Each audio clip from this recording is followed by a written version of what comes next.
Welcome to Beards and Glasses, where we are going to be talking about some gaming things, some nerdy things, and we'll probably talk about some facial hair things as well, because that's kind of part of what we do.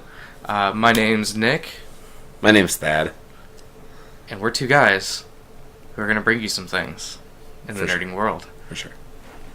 So, for this week, some crazy things happened with some pretty important games, like, for instance, Fallout 4.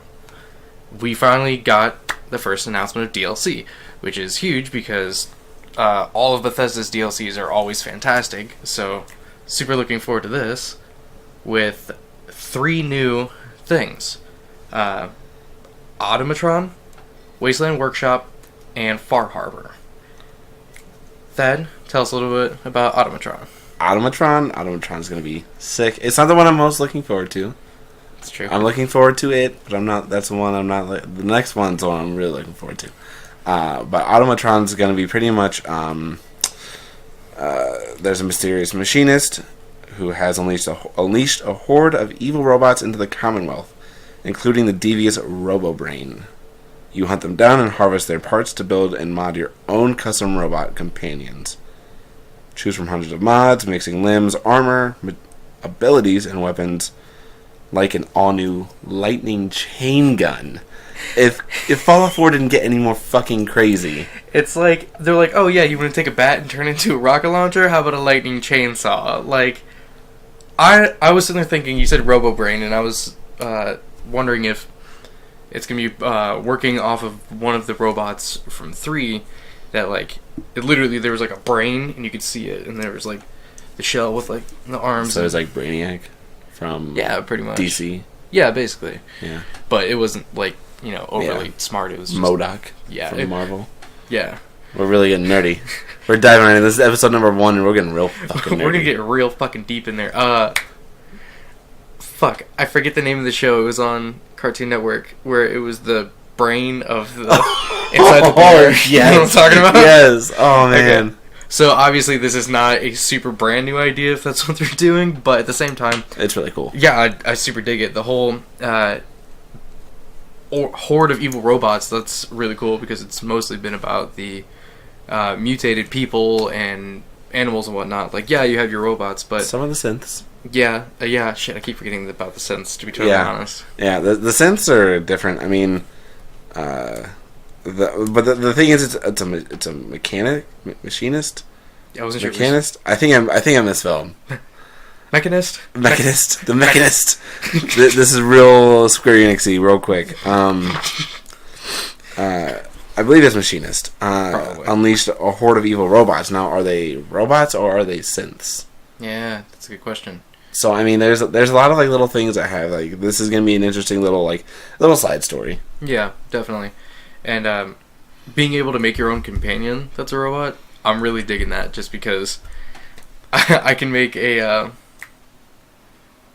the big ones, like the ones sitting outside the dude's house, the real fucking annoying ones. The ones that are like have the tread wheels. Yeah, and they're like just that. like giant and black. I don't know why I can't think of the name right now. I don't know why either. I haven't played Fallout in a while. It's like not Annihilators. Fuck. Anyway, so the big tanky things. Yeah. I could have one of those dick bags with me, and I'm just like bebopping around. Someone comes around the corner and it's just like that. I watched one of those take on a Deathclaw. Fuck yes. That was one of the best things. There's like a town where there's like the alpha gamma fucking mutated ass Deathclaw with one of those fucking armor things, and they were just... It was actually right by the you know what this is? It's the military base. The one with the shooting range? Where, like, you find the dead lady in there and pick up the holotape? Yeah. Okay, I know what you're talking about. Yeah, it was right by... The battle happened right there. Oh, nice. That's dope. It was early in the game. That was the first time I saw Deathclaw. You're just... I was like, terrified. Because you were with me when I first started playing, you were with me when I put it in. Yeah, in the first 3 days you played Minecraft. The first 3... Well, I didn't go very far outside my little town, and... Like, go out, get some supplies, come back in. Go out, get some supplies, come back in. Well, and I went to that abandoned military base. Oh, yeah. Where that big, like, the disabled dealio was. I'm talking about. vaguely remember it. It was the big guy with the tread wheels I was talking about. We were talking about earlier. Yeah. And it was like one of his things that are disabled, and I asked you what it was, and you're like, "Oh, this is in Fallout 3." Oh yeah, because it was like laying in the rubble, Yeah. and I was like, "Yo, fuck those things." Yeah. I remember that. Yeah. Okay. All right, and then on to the next one is Wasteland Workshop, and these are all in the spring. There's no real release dates. I believe. It's just kind of like they're coming. I think we'll get Automatron in like March. Oh yeah. Yeah, I think we're gonna get these. I think we're looking at March, April, and May. Yeah, I think they're gonna be real close together real soon because they looked pretty much done. Yeah, and they don't fuck around when they make DLCs. Like when they say we have it, they're not like Destiny. They have it. Oh yeah. Okay. But yeah, next one's gonna be Wasteland Workshop, and basically this is right up my alley. If you want to do a quick explanation of this, Wasteland Workshop is. With the Wasteland Workshop, design and set cages to capture live creatures, from raiders to deathclaws.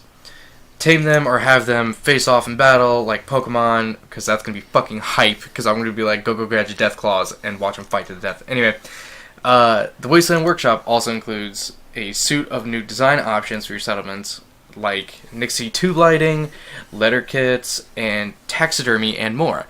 Okay, so on top of being able to have deathclaws as like pets, and like to have them like you'll be able to fight to the death. You'll be able to mount and stuff that motherfucker. You'll be able to mount and stuff that motherfucker. Like someone's gonna walk up and like, oh yeah, just oh you want some food? Yeah, just walk into the pantry there. Open it up. It's gonna be like it's gonna shit out of everyone. It's gonna be great. I'm really looking forward to making a stuffed Deathclaw. And tube lighting is going to be so cool. Oh, yeah, for sure. It's going to take so many copper. Oh, so much copper. So much copper. I wonder if they'll add any new, like, pieces. Oh, God, they probably will. Like, more material. Yeah, like more materials. So that way, like you have to DLC exclusive material. Yeah, so that way you have to collect, like, neon tubing or, like... Yeah. Because it's going to be glass, copper... Yeah, you can probably find that all downtown Boston. Like right now. Like IRL downtown Boston. Yeah, go to downtown Boston. It's just a shit show for roads. Yeah, we'll be there. We will, so... Yeah, keep a lookout check for that us. Out. Wait for our packs. Yeah, post-packs. Post-packs? Post-packs is going to be sweet. There's going to be pre-packs, post-packs, and we might have some behind-the-scenes of during packs. We might. So... You definitely might. Yeah. And then Far Harbor. I know this is the one that you're looking forward to the most. For sure. It is a new case from Valentine's Detective Agency. Leads you on a search for a young woman and a secret colony of synths.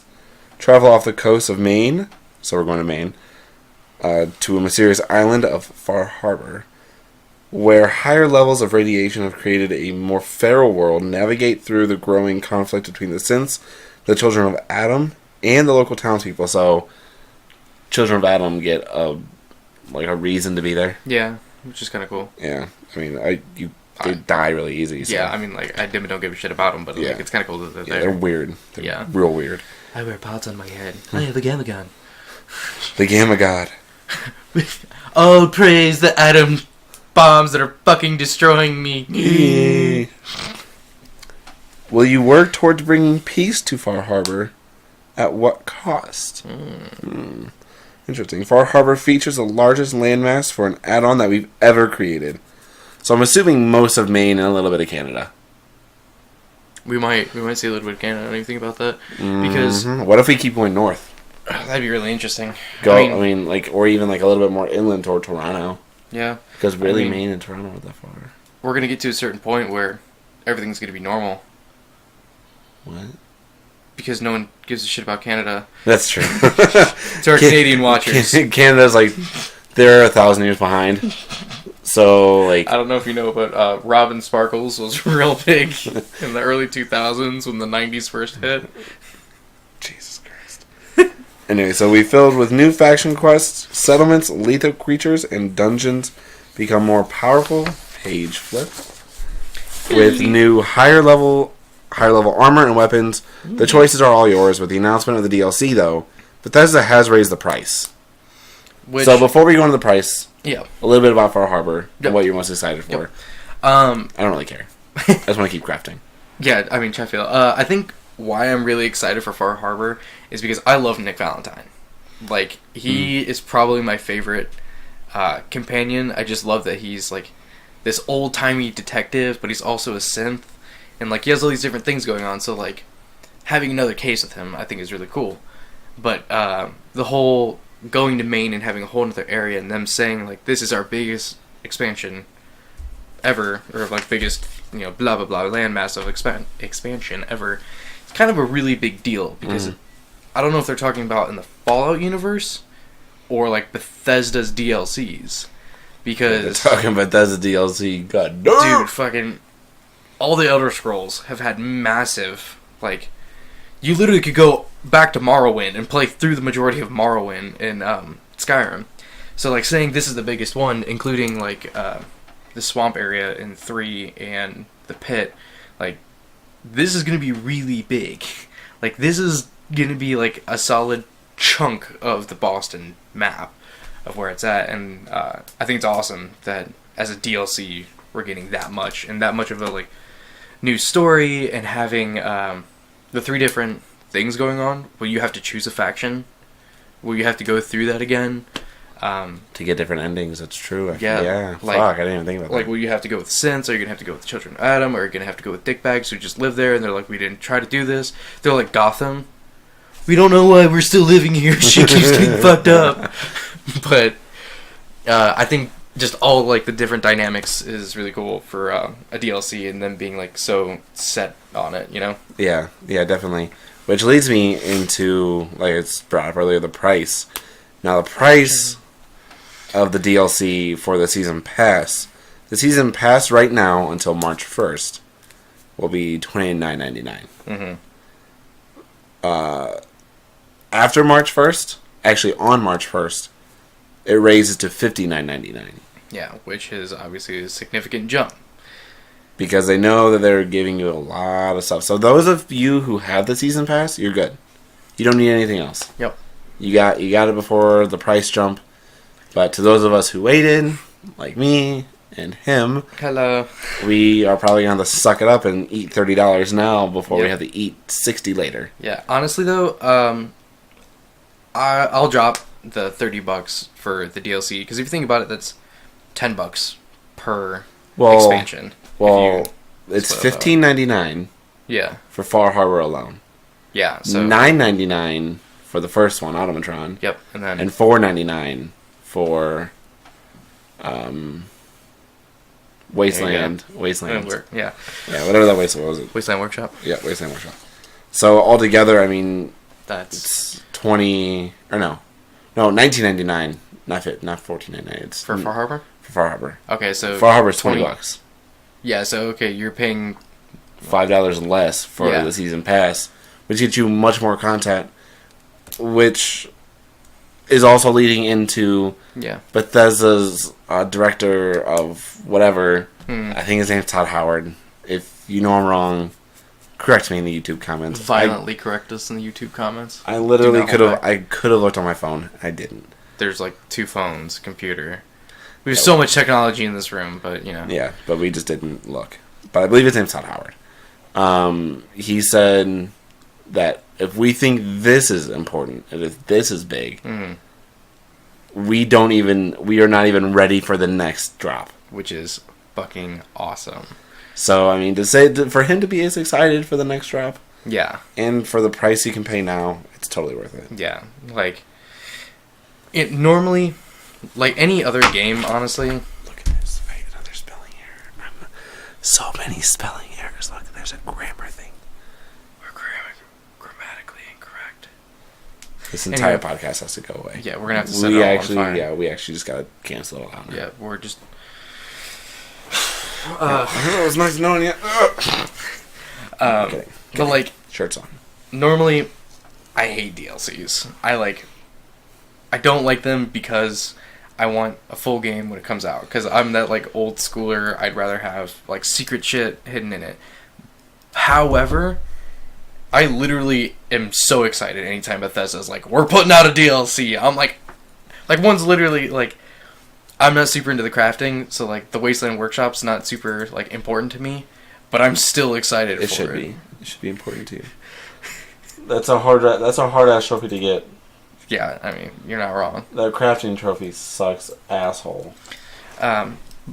but yeah, like, so, like, having this pricing for it and whatnot, yeah, it might suck now and blah, blah, blah, but for me personally, I think it's worth it in the long run, because if you want more out of these games, like, and not just for, oh, well, we didn't finish the story, so here's a DLC, like, these are continuations and side stories and other things, because that's what Fallout and Skyrim and Elder Scrolls and yada yada is all about, is like more adventures to go on. Mm-hmm. So I dig it. Yeah, and on to the next topic. Yeah. On to the next item. We're gonna pretty much kind of breeze through these. Yeah, go ahead and we segue us into the next one. Speaking of good DLCs, now that we got that over, let's talk about some bad things. Let's talk about some bad DLC and how to not do it.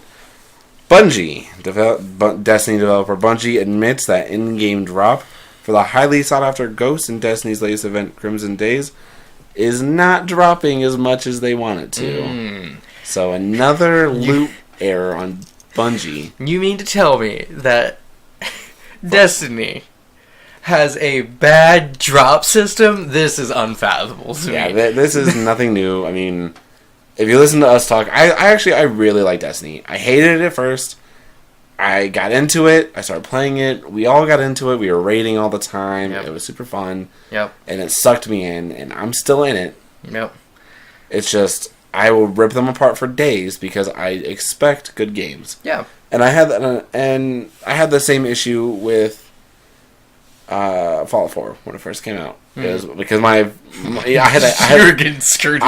had a game breaking bug, and I was not happy. I was adding Bethesda on Twitter every day. Yeah. So I mean, this is just another thing that Bungie needs worked out, at least before we get to my topic, which is going to be Destiny 2. So this is a problem. Yeah, definitely. It's like, yeah, I'll rip Destiny apart, but I enjoy it when I play it. And like, when I'm with the friends and blah blah blah, yeah. And I get sucked in, and it's the same stupid repetitive shit over and over, where it's like, do this bounty, go here, do that. But I'm like, yeah, I gotta do it. I gotta keep playing. It's like that episode of South Park with like the heroin dragon. I gotta catch the dragon. Dad, you'll never catch a dragon. It's part of the game. Yeah, like, it sucks me in, but the second I take a break from it, I'm like, yeah, fuck that game. So, honestly, I hope they turn it around. I hope they start pumping out some good stuff, because I wouldn't mind getting back into it, to be totally honest. Yeah. And item number 3 on the itinerary. I don't know if you want to take this one or if you want me to. You're going to have to do this one, because I didn't know about this until earlier today. Yeah, okay. So, this week, actually, before I even go any further, this podcast is actually taking place of the week of February 13th through the 19th. Yes. Last Saturday to this Friday, which is today, which is Friday. And this is how most of these podcasts are going to work. We'll record on Fridays or Saturdays. But the news will cover the previous week, which will be from Saturday to Friday. Anyway, so on the 13th of February 2016, for the record, Justice Scalia from the U.S. Supreme Court passed away. Now, the reason gamers should care about this, right? And this has been on Polygon and GameSpot, and I got pretty much most of my information from Polygon and GameSpot. Okay. Yeah. Good kudos to them. Yeah. Good sources. Why gamers should care? He ruled on one of the gaming. Wow, I destroyed that sentence. Yeah. So he ruled on one of the greatest gaming legal triumphs of all time. He declared with no ambiguity that video games, like books, movies, and other forms of expression, are deserving of First Amendment protections. It was a momentous day for the industry and those who love the entertainment we create. Us and developers, the people who make games, and us who talk about them. We are indebted to Justice Scalia for so eloquently defending the rights of creators and consumers everywhere. Definitely. So, hats off to him. Pouring out for our homie. Pouring out. Paul Walker Tuner, no cross. Which is amazing, because if we didn't have that, we wouldn't have some of the things we have today. Like Mm-hmm. how far games are able to push now. Like for instance, Well, in terms of content, yeah, content wise. yeah. I mean, like look at MGS5. That's what I was gonna say. Like Yeah. MGS5, Dang. like some raunchy shit happened. Dang, we were on the same wavelength on that one. Always have great high fives. We don't do it often. That's why. Bingo. But yeah, which is amazing because I love that we're getting farther. Like these games and the visuals and blah blah blah. Being able to have that content is so much more gripping and real. That like shit happens. Yeah, and creators want us as consumers and otherwise just to see what their vision was and to accurately portray it. And to do that, you gotta break some eggs and make omelets. So I Line mean, across it. it's good that happened. It's good that he represented video games in a major way, even though he was a really old, a stubborn Republican justice, but very conservative. But he's stuck to the First Amendment for video games, and I applaud him for that. He stuck to the First Amendment, so that way we could have the Second Amendment in there. Bear arms. Bear. Bear arms everywhere. All right, take us to the second one. You can start this off, but I have most of the details in my mind. You do. And you know what, Thad? I think you really have a knack for it. Knack 2. I do have a knack for it. Damn. He's good. So, Knack 2 has not been, like, officially announced. Is that right? Not been officially announced, but a worker at a third-party producing studio was working on character models for Knack 2. Those. Which I think is awesome. We were talking about this earlier. That I think Knack really had that old PS2 like big game feel. That Ratchet and Clank, Jack and Daxter, Sly Cooper. That like feel for like. But on a new console. Right. Like, but updated and whatnot. So that way, like the kids that are our age, the kids now that when we were their age were getting into those and drew them into the gaming world. They have something like that to like pull them in. And it was pretty original. I mean, I played it. I bought it. It was the first game I bought from PS4 because there was only 4 games out for the PS4 at the time. Did you play Thief with us? Because I know you had it. Yeah, we all bought Thief at the same time. Yeah. Okay, yeah, okay. Yeah, but Knack was the first game I bought for the PS4, and I liked it. It was original. It reminded me so much of Jack and Daxter, and actually, Andrew, what's his name? His name's Andrew. I know he's like head of Sony something now. Oh. He's like the lead programmer. He was a lead programmer, and now he's like on the business end. But he actually worked on Jack and Daxter. Really? The series, yeah. Oh, I don't know. He was a bigwig at Naughty Dog. Nice. Which is owned by Sony, so. Which is. He just moved through the ranks, and he's a really smart guy. Climbed up the ladder, if you will. Yeah. So, that was good. And then, I think you can take this one. Item number 5. Item number 5 is Rise of the Tomb Raider won the Writers Guild Outstanding Achievement Award in Video Games, beating out Witcher 3, Assassin's Creed Syndicate, and Pillars of Eternity. I think this is awesome because I really like the Tomb Raider games. I love the one, not Rise of the Tomb Raider, but the one that came out, regular Tomb Raider, 2 years ago? Definitive Edition. Well, Definitive Edition was the PS4 version of the PS3. Fuck, I don't know. Yeah, the Definitive Edition was like the... I don't know anything about Tomb Raider. I've never played a single Tomb Raider in my life. Anyway. I have it, actually. Do you really? Yeah. Nice. But yeah, I loved it. It was fresh for the series. It felt good. The mechanics are great. So super excited when they said they were making a sequel for it. You know, Xbox blow me because I really wanted to get to PlayStation sooner. Anyway, I have on PC. Yeah, well, Thad, I don't have a PC. I gotta get a controller for my PC. So, I think that's awesome that it won the Writers Guild Standing Achievement Award, especially against Witcher 3 and Assassin's Creed. Not really so much because they kind of downhill for past years. I don't really know much about Pillars of Eternity, but it's an MMO. Oh well, shit. There you go. Like, I think that's fantastic for a series that was, like, in my opinion, slowly dying to be that well rewarded. To be kind of revitalized a little bit. Next up is another Bungie situation. Mass Effect Andromeda writer leaves BioWare to join Bungie.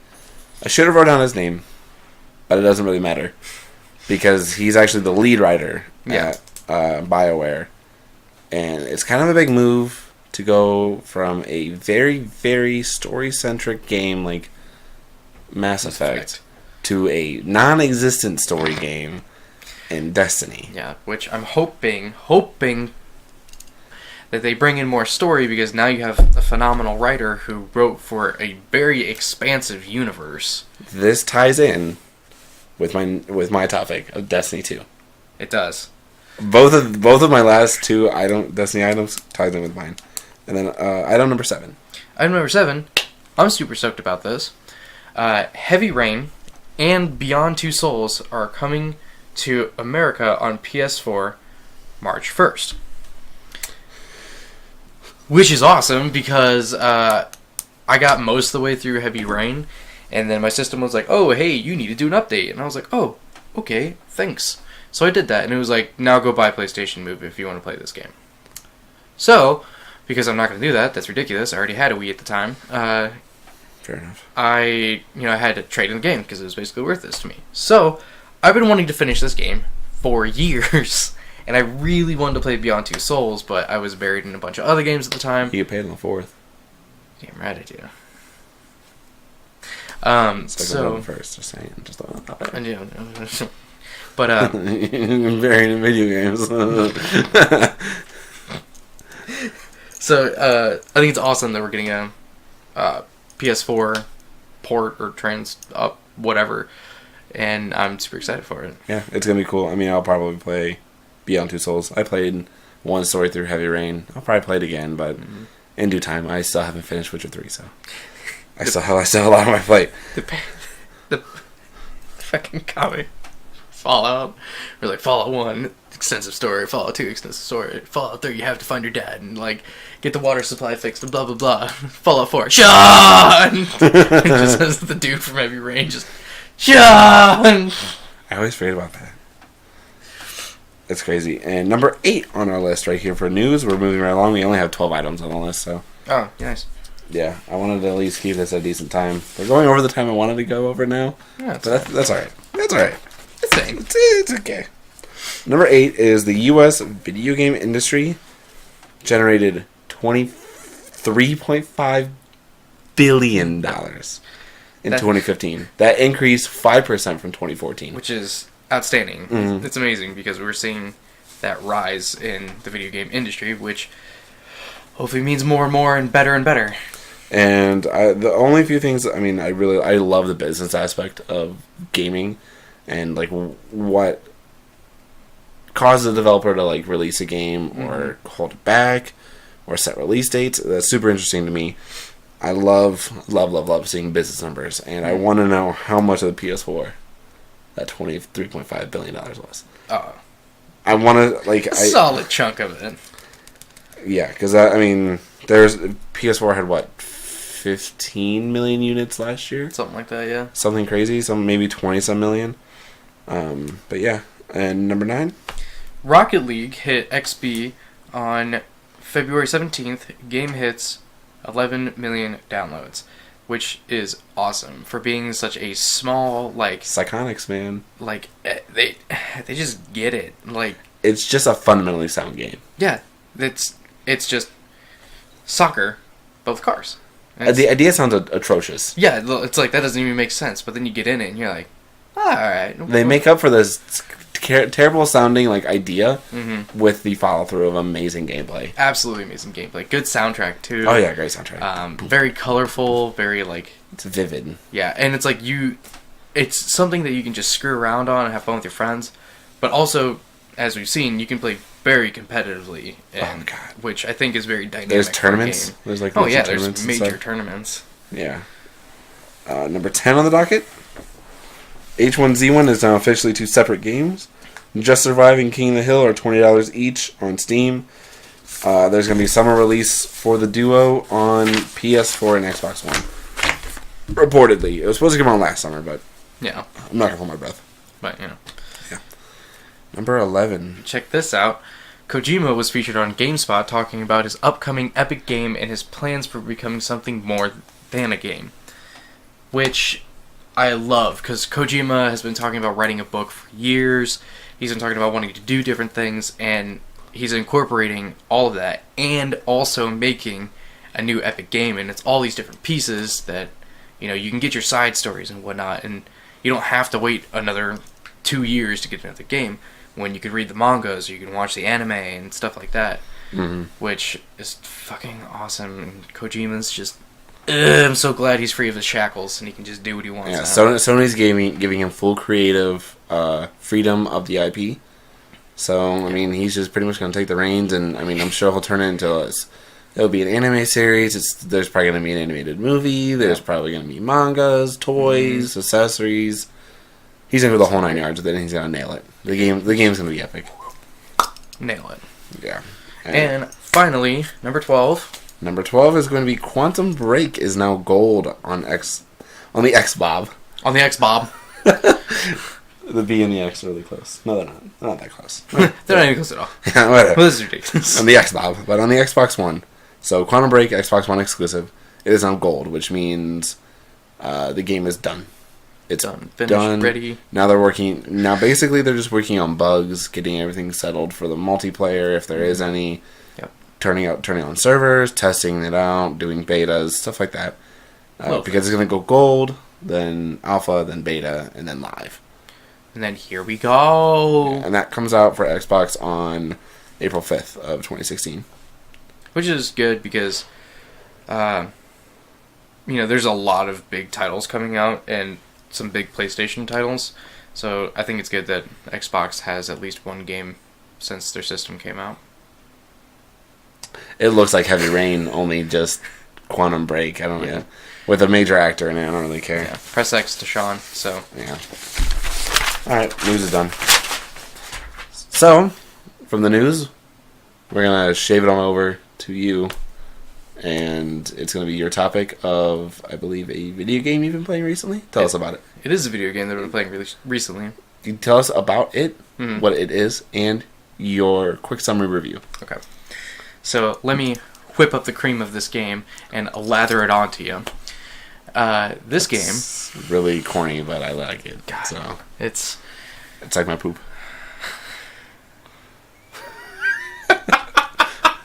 I went there. This podcast is going to get real weird. I love shitty jokes. Hey. So, LMAO, the game I've been playing recently, let me throw a little thing at you. I've been playing 2 games recently. One is Dark Souls, because I'm getting ready to play Dark Souls 3. Now, the other game, which I'm going to talk about, is extremely related. It is definitely as close as possible to Dark Souls as you can get. Unraveled. The side-scroller with Yarny as your character. Little yarn ball with a wire skeleton. Yes. When Unraveled was first announced back in E3, I believe it was. Yep, E3. I was so excited for this because I love Little Big Planet. I love my fun, mischievous little games and stuff like that. So when I saw this and the creator, how much heart he had in it, I was like, I want to play this game. I can't wait for this game. So it finally came out. And Unravel is a game where you play as a character named Yarny. Yarny is a wire skeleton who has red yarn on him. And you are going through these different photos and memories. So you're going into these photos, which are memories of somebody's past and whatnot, and going through their stories, learning what they learned and experiencing, but in a much smaller form. The story is all about love and connections and how when we move through life, we leave parts of ourselves behind. So, for instance, as you're going through the game, sometimes you have to tie off a piece of yarn here and tie it there so you can continue moving. So it shows the little bits of you that you had to put in certain areas to keep moving on with life. Which having this in a game was awesome because you don't get to see that kind of deeper level of emotion and creativity in the big AAA games. My overall review of it, I'll give it a solid 8 out of 10. I thought it was awesome. I love the soundtrack. It was very colorful. The story was really good. The only things that set me down was if you're expecting a revolutionary puzzle platformer, that's not what this is. It has a couple like special like elements and whatnot, but it's another puzzle platformer. Yeah. So nothing super crazy there. And you only see 2 people in it, and for EA being the people behind it, on top of the studio that made it, the motion capture was not very good. Really?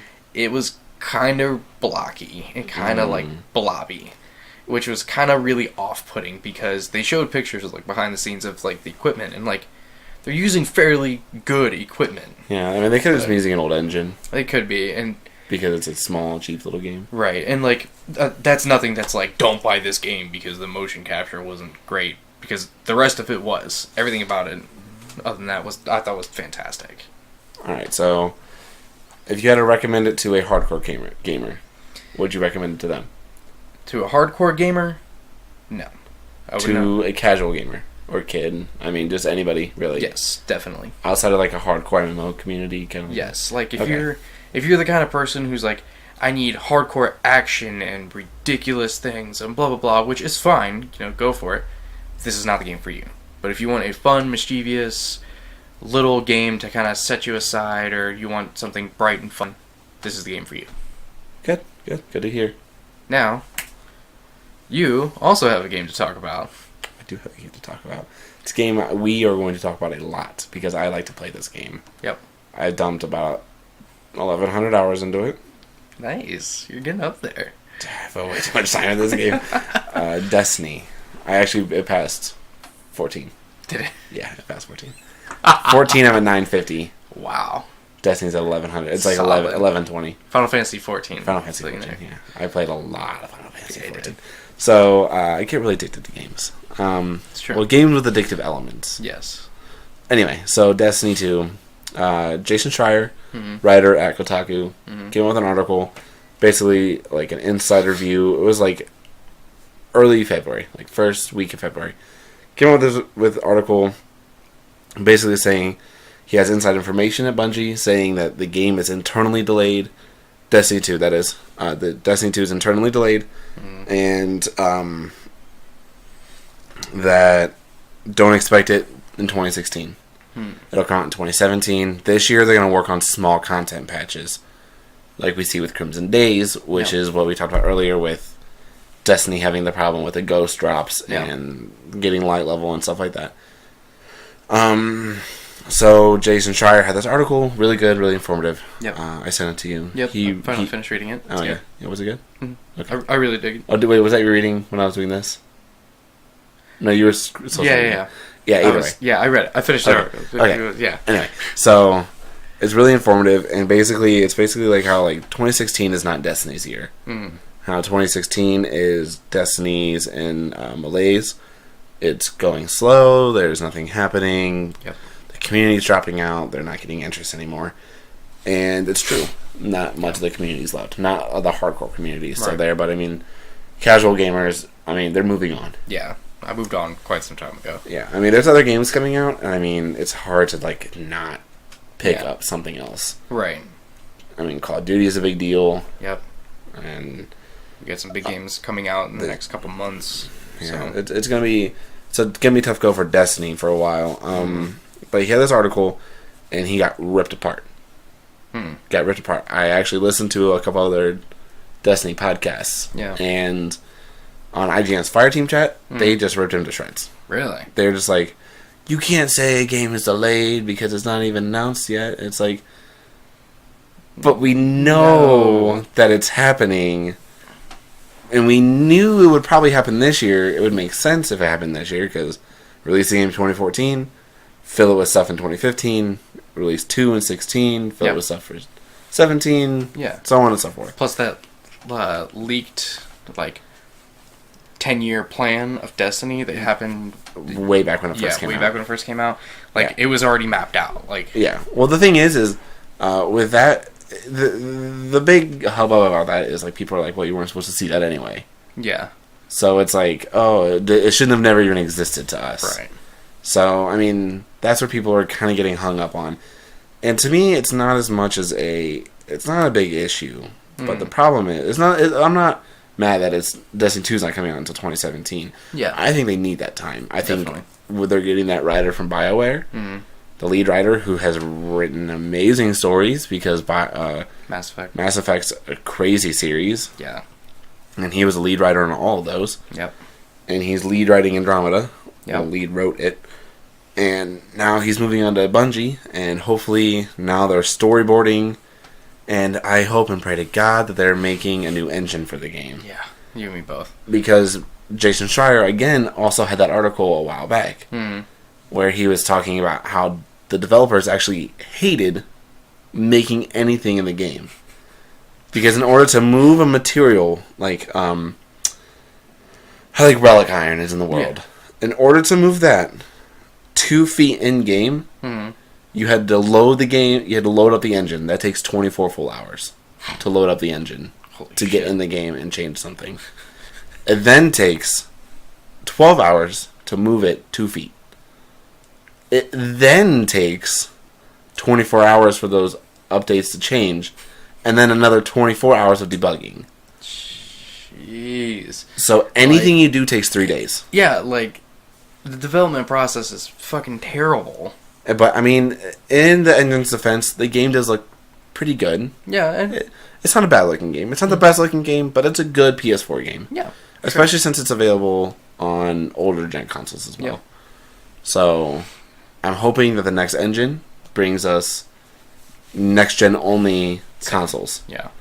So, PS4, that way we can have better graphics, Yep. better exclusive stuff. I mean, just keep the train rolling, and I hope that they improve the story. Yeah. And, I mean, the idea of that article was basically just to let the consumer know. Yeah. Hey, this game... And then Activision then confirmed it in their earnings call last week, and everyone was like, Jason Schreier was right. Shit. Yeah. So Sorry. everyone who said that he was like doing bad reporting, doing bad journalism, he pretty much tweeted and like wiped his ass with them. He was just... Yeah, he literally he destroyed them. Hell yeah. And he's like, before you tell me I'm doing bad journalism again, check your sources. Yeah. And he just bashed on everybody, and like now everyone's apologizing to him. He's like, everyone's like, oh man, you were right. I was totally on your side. Yeah, I'm sorry, bro. We're super cool. Bunch of nerds. I do hope this is a new beginning for Destiny. Same here, because it could definitely... It has so much potential to be something absolutely stunning and amazing, and it's like... That's awkward. Yeah, it's still gaming related though.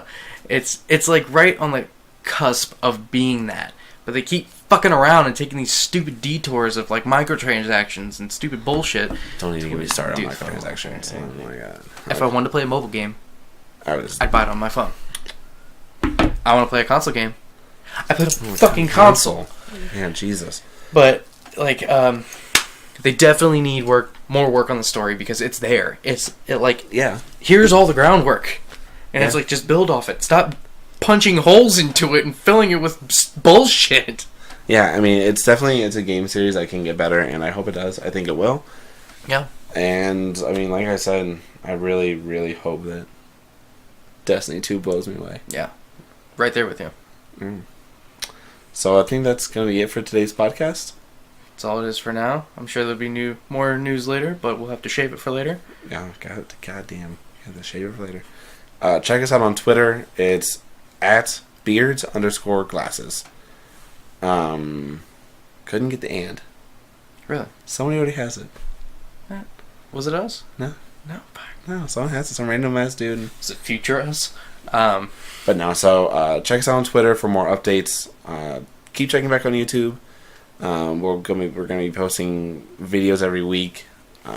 Check us out if you like it. Like, subscribe, visit us on Patreon here soon. Not yet. Soon. Not yet. Not yet. And while you're doing all these things, you're already online. You can talk to some friends about it. You can share some links. Yada yada yada. All Sharing that is fun caring. stuff. Sharing is caring. Be kind. Rewind. No one gets that. I know. The people our age and above get it since, well, my age and above, since we found out today you're old. I can't believe how old I am. That blew me away. But Yeah, so make sure you talk to all your friends about us, Mm-hmm. all your bearded friends, your non-bearded friends, your bearded lady friends, whatever, man. Yeah. If they have glasses or beards, they're cool. Yeah, toast my goats. No, but definitely check us out here soon. We're going to have an intro video as to why we're doing this, what our goals are, and what kind of what we expect. Mm-hmm. And it's not what we expect from you guys, what we expect from ourselves. Yeah. Because we want to build a community here. We want to have a whole trimmings. All the trimmings. All the trimmings. You're all of our trimmings. Don't. Oh, that's weird. Dude, that's not going to be a thing. You guys figure that out. But let the community decide. Yeah. Until then, I'm Thad. I'm Nick. I have both the beards and the glasses. I just have beards. You have glasses. I have glasses. They're sweet. They're just not on my face.